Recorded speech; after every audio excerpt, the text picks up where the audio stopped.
चलिए दोस्तों, तो जैसा आप लोगों ने थंबनेल में देखा कि 10 बैंक को मिलकर के 4 बड़े बैंक बने हैं, उसके बारे में हम लोग चर्चा करेंगे। और 10 बैंक को मिला करके जो 4 बैंक सरकारी बने हैं, उसके बाद कितने सरकारी बैंक बच जाएंगे और कौन कौन से होंगे, उसके बारे में भी चर्चा करेंगे। और कुछ एक दो जीके के क्वेश्चन जो बैंक से रिलेटेड एग्जाम में पूछे जाते हैं और बहुत इंपॉर्टेंट है, उसके बारे में चर्चा करेंगे। तो वीडियो में दोस्तों अंत तक बने रहें। चलिए स्टार्ट करते हैं। निर्मला सीतारमन ने, जो कि भारत की वित्त मंत्री हैं, उन्होंने सरकारी बैंकों को मजबूत बनाने की दिशा में ऐसा कदम उठाया है कि 10 बैंकों का विलय करके 4 बैंक बनाने का उन्होंने निर्णय लिया, जिसको लागू कर दिया गया है।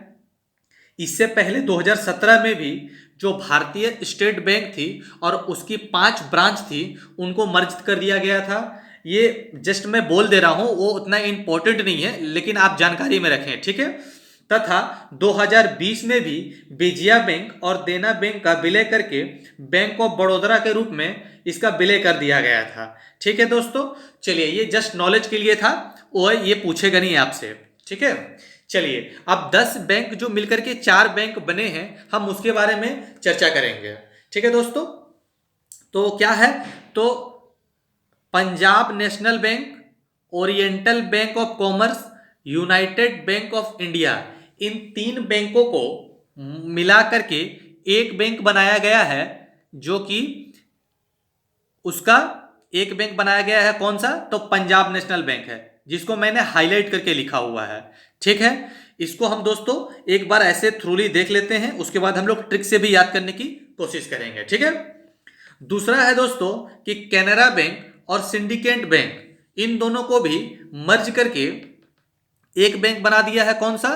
तो कैनरा बैंक बना दिया गया है, ठीक है। और दोस्तों एक है कि union bank of India, Andhra bank और कॉरपोरेशन बैंक, इन तीनों बैंक को मिलाकर के क्या बना दिया गया है?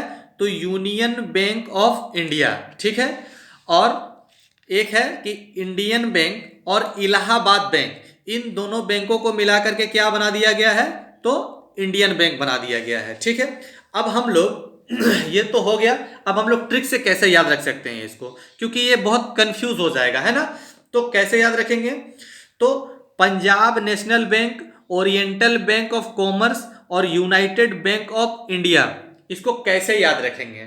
तो पीओ टाइट, पीओ बैंक में तो पीओ होता ही है ना, पीओ टाइट। और जितने भी ट्रिक मैं बताऊंगा दोस्तों इससे रिलेटेड, जो पहला अक्षर जो भी होगा वो उस बैंक को मर्ज करके उसके नाम पे बनाया गया है, जो भी पहला अक्षर होगा, ठीक है। जैसे इसमें मैंने पी रखा है ना, तो बदल करके इसको क्या कर दिया गया है? Punjab National bank.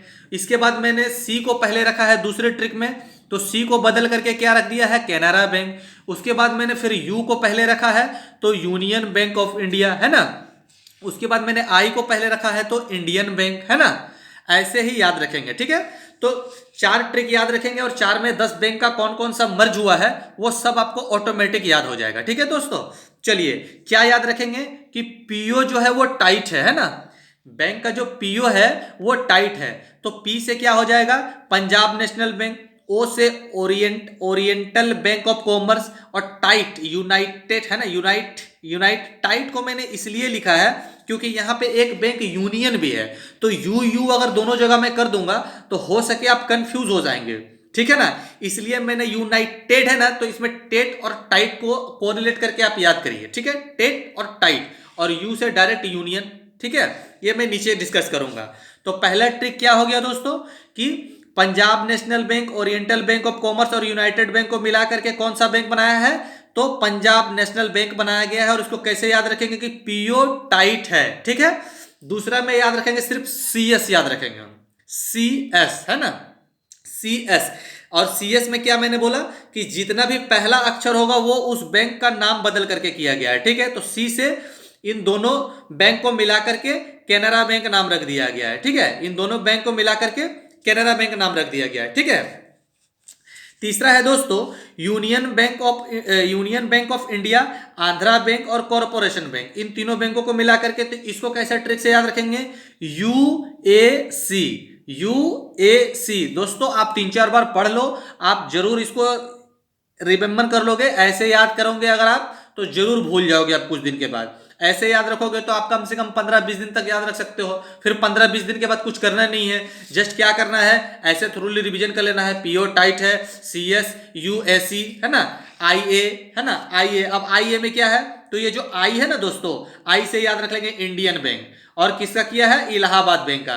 तो इलाहाबाद बैंक को A से लिखते हैं तो IA। तो सिंपल है, 4 ट्रिक याद रखेंगे। PO टाइट है, CS UAC IA, और आपको पता चल जाएगा कि कौन कौन सा बैंक को मर्ज किया गया है और किस बैंक को मर्ज करने के बाद बैंक का नाम क्या दिया गया है। ठीक है, चलिए इससे फैक्ट में देख करके और कुछ क्वेश्चन देखते हैं कि फैक्ट का क्वेश्चन क्या है कि इसको जब मर्ज कर दिया गया है तो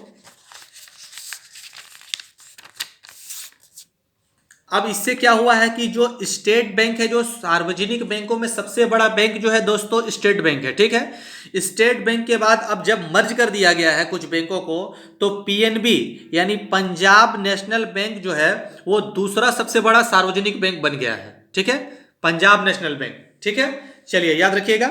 इसके बाद देश में सरकारी बैंकों की संख्या घटकर अब 12 रह गई है। ठीक है, जितने भी सरकारी बैंक है इन सबको जब मर्ज कर दिया गया तो देश में अब केवल 12 बैंक रह गए हैं। 12 बैंकों में कौन कौन है सभी के बारे में देख लेते हैं, सभी का नाम। ठीक है, नाम क्या है, तो पहला है स्टेट बैंक ऑफ इंडिया, दूसरा बच गया है बैंक ऑफ बड़ौदा, तीसरा बैंक ऑफ इंडिया, चौथा है सेंट्रल बैंक ऑफ इंडिया, पांचवा है इंडियन ओवरसीज बैंक, छठा है बैंक ऑफ महाराष्ट्र, सातवां है यूको बैंक, और आठवां है पंजाब एंड सिंध बैंक, नौवां है पंजाब नेशनल बैंक, 10वां है कैनरा बैंक, और 11वां है यूनियन बैंक ऑफ इंडिया, और 12वां है इंडियन बैंक। ये 12 बैंक जो है दोस्तों, ये अब 12 बैंक जो है वो सार्वजनिक बैंक बचे हुए हैं। ठीक है, इनको भी आप याद रख लीजिए। ठीक है दोस्तों, चलिए कुछ जीके के क्वेश्चन है दोस्तों जो बहुत इंपॉर्टेंट है, एग्जाम में बैंक के पूछते हैं।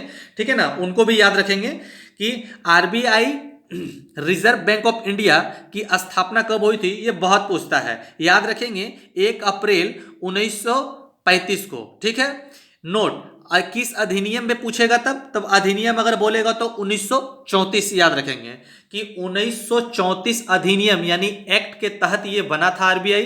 लेकिन RBI का जब स्थापना पूछेगा तो 1 अप्रैल 1935 को। अगर अधिनियम पूछेगा तो 1934, और अगर स्थापना पूछेगा तो 1935। ठीक है, मुख्यालय कहाँ है इसका दोस्तों, तो मुंबई में है। दो दोस्तों और इंपॉर्टेंट क्वेश्चन है जो कि बहुत पूछा जाता है, उसको भी देख लेते हैं हम लोग कि देश के प्रमुख 14 बैंकों का राष्ट्रीयकरण 19 जुलाई 1969 को किया गया था, और इसी तरह 15 अप्रैल 1980 को 6 बैंकों का राष्ट्रीयकरण किया गया था। तो दोस्तों ये दोनों क्वेश्चन इंपॉर्टेंट है, जीके में पूछता है कि पहली बार जो राष्ट्रीयकरण किया गया था कब किया गया था, तो 19 जुलाई 1969। ये ऐसे पूछेगा कि पहला बार कब किया गया था, तो 1969 में किया गया था 19 जुलाई को, और दूसरा बार कब किया गया था, तो 15 अप्रैल 1980 को। जब पहला बार किया गया था तो कितने बैंक थे, तो 14 बैंकों को सरकारी बैंक बनाया गया था एक बार में।